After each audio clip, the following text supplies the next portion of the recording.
Market down ட்ரெண்டை continue பண்ணி வந்துட்டு இருக்குதுன்னு சொல்லும்போது அந்த டவுன் ட்ரெண்டுங்கிறது நம்ம பியரிஷாக பார்க்குறோம். அட் த சேம் டைம் அங்கே பிரைஸ் வேல்யூ வந்து டிக்ரீஸ் ஆகி வந்துட்டு இருக்குங்கிற ஒரு விஷயத்தை நம்ம மென்ஷன் பண்ணிக்கிறோம். இந்த ஒரு ஸ்பேஸில் மார்க்கெட் எனக்கு பிரைஸ் வேல்யூவை கண்டினியூ பண்ணுற ஸ்பேஸை ஸ்டாப் பண்ணி நெக்ஸ்ட் மொமெண்டம், அதாவது பிரைஸ் வேல்யூவை கண்டினியூ பண்ணக்கூடிய ட்ரெண்டுக்காக இருந்தாலும் சரி, ஸ்டார்டிங்லேயே நமக்கு ட்ரெண்ட் வைஸில் வந்துடாது, மொமெண்டம் சேஞ்ச் ஆகும் இல்லையா? ஸோ அந்த ஒரு மொமெண்டம் சேஞ்ச் ஆகக்கூடிய ஸ்பேஸை உறுதிப்படுத்திட்டு அதில் கண்டினியூஷன் ட்ரேட் எடுத்த ஒரு ஸ்பேஸை தான் வந்து நான் இந்த பிளேஸில் எக்ஸ்பிளைன் பண்ண போகிறேன். இந்த ட்ரேட் வந்து பார்த்தீங்க அப்படின்னா ஒரு 3 செட் ஆஃப் காம்பவுண்ட். ஓகேவா? காம்பவுண்டிங்னா என்னன்னு சொல்லிடுறேன். ஃபர்ஸ்ட் ஆஃப் ஆல், நீங்கள் மார்க்கெட்டில் ஒரு ரிஸ்க் எடுப்பீங்க. அது உங்களுடைய கேபிட்டலில் 10% ரிஸ்க்காக இருக்கலாம், 50% இருக்கலாம், சம்டைம்ஸ் வந்து நிறைய பேர் என்ன பண்ணுவாங்க 100% எடுப்பாங்க. ஸோ இந்த ஸ்பேஸில் நான் வந்து என்னுடைய 100% ரிஸ்க் வந்து கொடுத்துருக்கேன். அந்த விஷயத்தை வந்து நான் எக்ஸ்பிளைன் பண்ணி கொடுக்குறேன். மார்க்கெட் எனக்கு ப்ரீவியஸில் ஒரு டவுன் மூவில் வந்துட்டு இருக்காங்க. ப்ரெசென்ட் டைமில் பார்த்தீங்க அப்படின்னா நான் 1 hour ஷார்ட்லையும் அனலைஸ் பண்ணிட்டேன், 15 minute ஷார்ட்லையும் அனலைஸ் பண்ணுறேன். மார்க்கெட் எனக்கு கீழே இருக்கக்கூடிய ஒரு லெவலில் பிரேக் பண்ணிட்டு பையருக்கு ஒரு கண்டினியூஷன் மூவ் இந்த ஸ்பேஸ்ல கொடுத்துட்டு இருக்காங்க. அப்போ இது வரைக்கும் செல்லர்ஸ் எனக்கு ஒரு ஃபோர்ஸ்ல மூவ் பண்ணிட்டு இருக்காங்க, பிரைஸ் வேல்யூ பியரிஷ்ல வந்துட்டு இருக்குன்னு சொல்லும்போது ஒரு புல் பேக்குக்கான ஏரியாவை பிரேக் பண்ணிட்டு பையருக்கு கண்டினியூஷன் கொடுக்குறாங்க அப்படின்னா மேபி மேலே எனக்கு இம்பேலன்ஸ் இருக்கலாம், பிரைஸ் வேல்யூக்கான மூவ் இருக்கலாம். அந்த ஒரு விஷயத்தை ப்ராப்பராக அனலைஸ் பண்ணேன், எனக்கு அந்த ஒரு விஷயம் கிளியர் கட்டாக கிடைச்சது.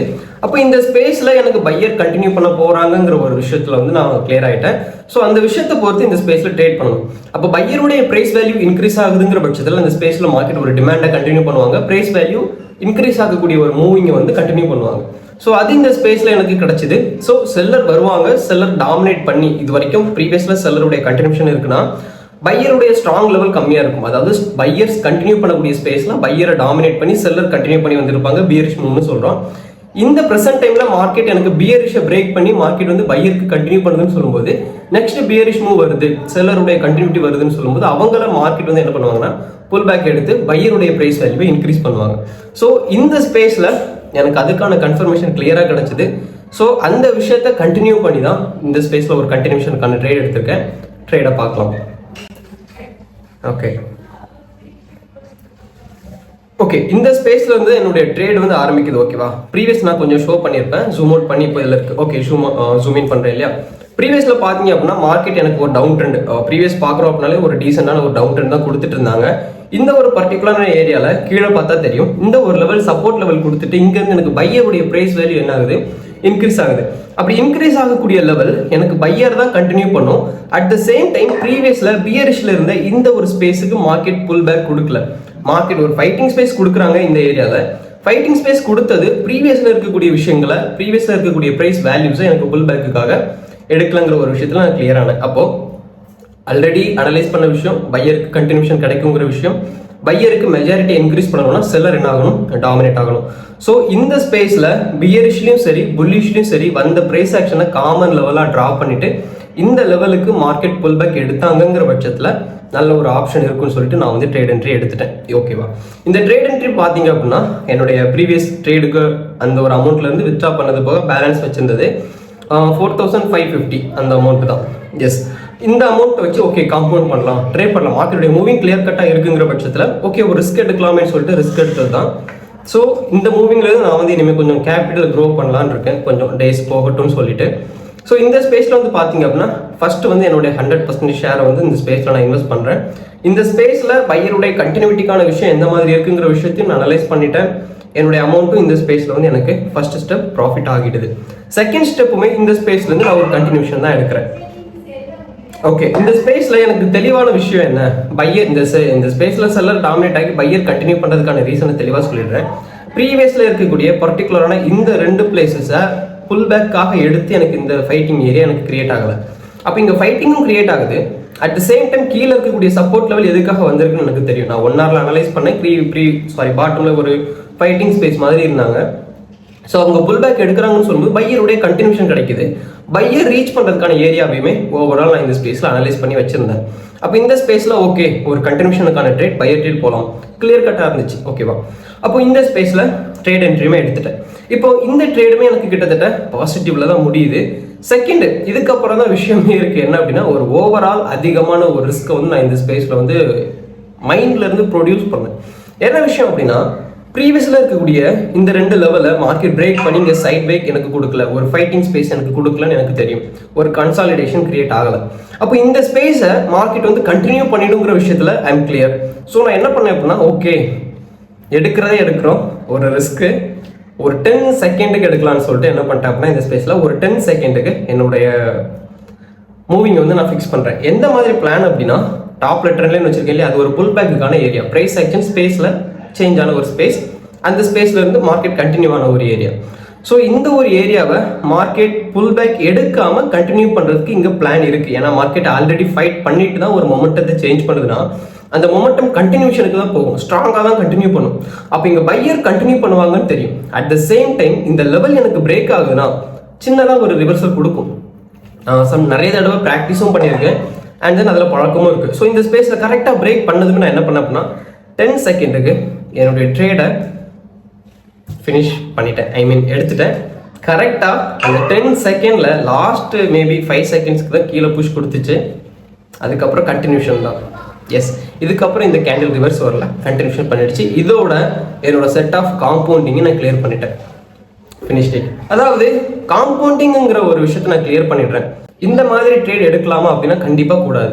இதே மாதிரி தான் நீங்கள் யூடியூப்பில் பார்ப்பீங்க. நான் எதனால இந்த வீடியோவை போடுறேன் அப்படின்னா, இந்த மாதிரி நீங்கள் பண்ணுங்கன்னு சொல்கிறதுக்காக கிடையவே கிடையாது. உங்களுடைய அக்யூரசி லெவல், உங்களுடைய பாயிண்ட்ஸை இன்க்ரீஸ் பண்ணுறதுக்கு நீங்கள் வந்து காம்பவுண்டிங் எடுத்துக்கலாம். காம்பவுண்டிங் பண்ணுறது உங்களுக்கு பெரிய அளவில் லாஸ் கொண்டுட்டு வராது. காம்பவுண்ட் பண்ணுறதுக்குன்னு ஒரு மெத்தட் இருக்குது. அந்த மெத்தடை வந்து நான் உங்களுக்கு தெளிவாக எக்ஸ்பிளைன் பண்ணிடுறேன். ஓகேவா? ஓகே, இதை பேஸ் பண்ணிடுறேன். ஓகே, காம்பவுண்ட் பண்ணுறதுக்கான தெளிவான மெத்தட் என்ன அப்படின்னா, 100% உங்களுடைய கேபிட்டல் வைக்கிறீங்க. அஸ் அ ட்ரேடராக ஒரு ட்ரேடர் ஃபஸ்ட்டு அவர் பண்ண வேண்டிய விஷயம் என்ன அப்படின்னா, அவருடைய கேபிட்டலை தக்க வச்சுக்க வேண்டியது.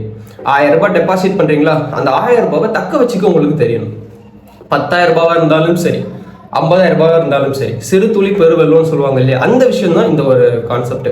ஃபார் அன் எக்ஸாம்பிள், ஒரு ட்ரேடிங் பிளான் வைக்கணும். இன்னைக்கு 3 செட் ஆஃப் காம்பவுண்ட் பண்ணுறேன், 5 செட் ஆஃப் காம்பவுண்ட் பண்ணுறேன். இந்த மாதிரி நீங்கள் ஒரு பிளான் பண்ணிட்டு 1000 rupees உங்களுடைய கேபிட்டல் அப்படின்னா, இந்த கேபிட்டலில் 10% 100 rupees எடுக்கலாமா, 1000 rupeesல 100 rupees நான் வந்து எடுத்துக்கிறேன். அப்போ இந்த 100 rupeesங்கிறது என்னுடைய ரிஸ்க்குக்கான லெவல், ரிஸ்க்குக்கான ரேஷியோ. இதுக்கு மேலே கேபிட்டல்லேருந்து நான் அமௌண்ட் எடுக்கக்கூடாது.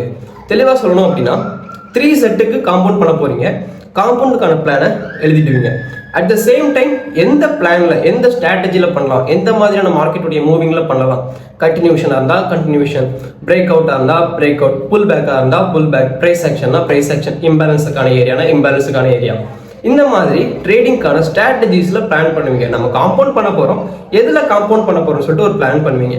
பிளான் பண்ணதுக்கு அப்புறம் பண்ண வேண்டிய இம்பார்ட்டண்டான ஒரு விஷயம்.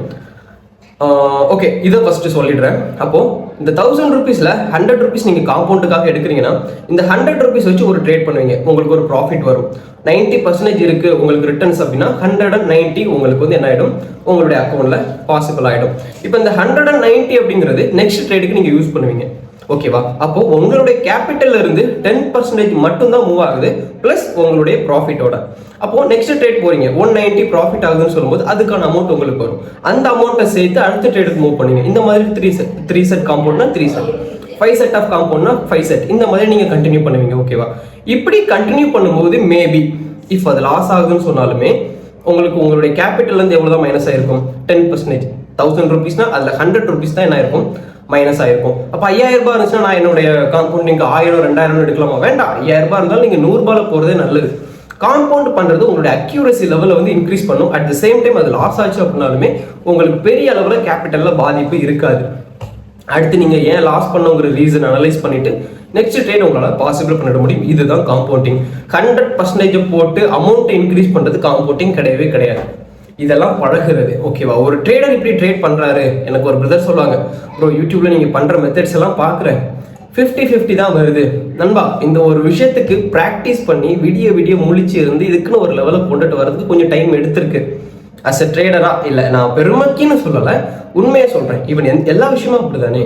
இப்போ ட்ரேடிங்னு விட்டுடுங்க, எந்த ஒரு தொழிலை எடுத்துக்கிட்டாலுமே எடுத்தோடனே நம்ம கற்றுக்க மாட்டோம் இல்லையா? இப்போ கற்றுக்கிட்ட ஒருத்தர் வந்து கரகரன்னு செய்வார். நம்மளும் போயிட்டு டக்குன்னு அப்படி செய்ய முடியாது. பழகணும். அது பழக ஆட்டோமேட்டிக்காக வந்துடும். சரியா? ஆனால் நீங்கள் கிவ் அப் மைண்டில் இருக்கக்கூடாது. Never give up. மைண்ட் செட்டை கிளியர் பண்ணணும்.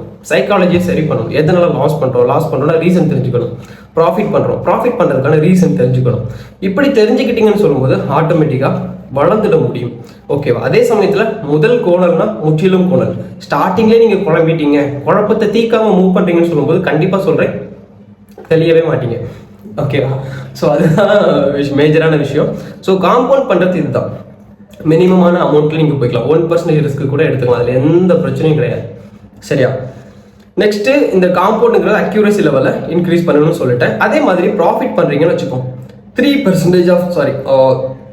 3 டைம் காம்பவுண்டிங் நீங்கள் செட் பண்ணுறீங்க அப்படின்னா அந்த 3 விஷயத்தை நீங்கள் ஃபினிஷ் பண்ணிடுவீங்க, ப்ராஃபிட் வந்துடும். 4வது செட் 5வது செட்டுன்னு போகக்கூடாது.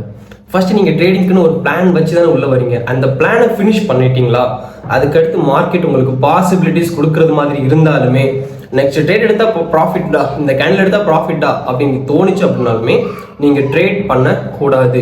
டிசிப்ளின் பிரேக் ஆகிற மாதிரி வரக்கூடிய ப்ராஃபிட் என்னைக்குமே கையில் நிற்காது, அது உண்மை. 5 ட்ரேட் எடுக்க போறேன்னு சொல்லிட்டு 5 ட்ரேடுமே ப்ராஃபிட் பண்றீங்க.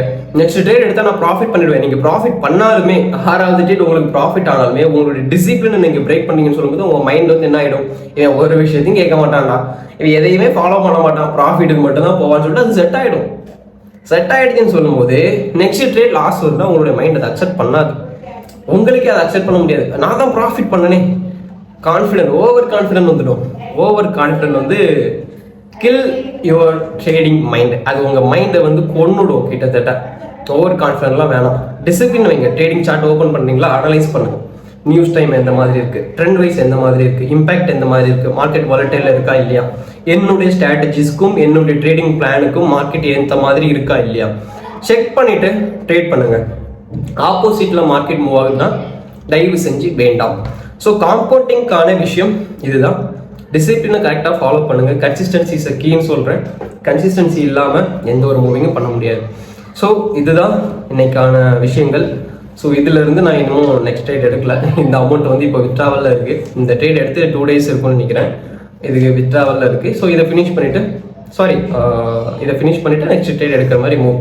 ஆரம்பத்தில் என்ன நினச்சேன்னா ட்ரேட் எடுத்துகிட்டு கேபிட்டல் கெயின் பண்ணணும் அப்படின்னு சொல்லிட்டு எடுத்தேன்.